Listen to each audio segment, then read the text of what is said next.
Maharashtra TV9 news, संकल्प सर्वसामान्यांच्या हिताचा। एकाच समाजातील लोकांमध्ये जुना भांडणाच्या रागातून 5 जणांनी तरुणाच्या डोक्यात लोखंडी रॉडने वार करून आणि दगडांना मारहाण करून जीवेठार मारण्याचा प्रयत्न केला। याबाबत विकी खोमणे यांनी फुरसुंगी पोलीस ठाण्यात फिर्याद दिली आहे। त्यावरून पोलिसांनी ऋषिकेश चव्हाण, मयूर चव्हाण, तेजस खंडाळे, सूरज खोमणे, अक्षय उर्फ गोटू माकर यांच्यावर खुनाचा प्रयत्न केल्याचा गुन्हा दाखल केलाय। ही घटना वडकी नाला येथील भारत पेट्रोल पंपाच्या शेजारी आंबेकर लॉन्सच्या समोर 16 ऑगस्ट रोजी सायंकाळी 5 वाजता घडली होती। याबाबत फुरसुंगी पोलीस ठाण्याचे वरिष्ठ पोलीस निरीक्षक अमोल मोरे यांनी सांगितले की फिर्यादी विकी खोमणे हे मजूर म्हणून मिळेल तेथे काम करतात।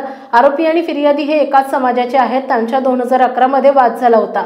त्यावरून त्यांनी एकमेकांविरुद्ध तक्रारी केल्या होत्या। त्यांच्यातील वाद 2017 मध्ये मिटला होता। आरोपी हे रेकॉर्डवरील आरोपी आहेत। त्यांनी जुन्या वादातून विकी खोमणे यांच्यावर वार केलेत। त्यात गंभीर जखमी झाल्याने ते उपचार घेत होते। त्यानंतर त्यांनी सासवड पोलीस ठाण्यात तक्रार देण्यासाठी गेले होते। तेथून ते 22 ऑगस्टला फुरसुंगी पोलीस ठाण्यात आले। पोलिसांनी खुनाचा प्रयत्न केल्याचा गुन्हा दाखल केला असून आरोपींचा शोध सुरू आहे।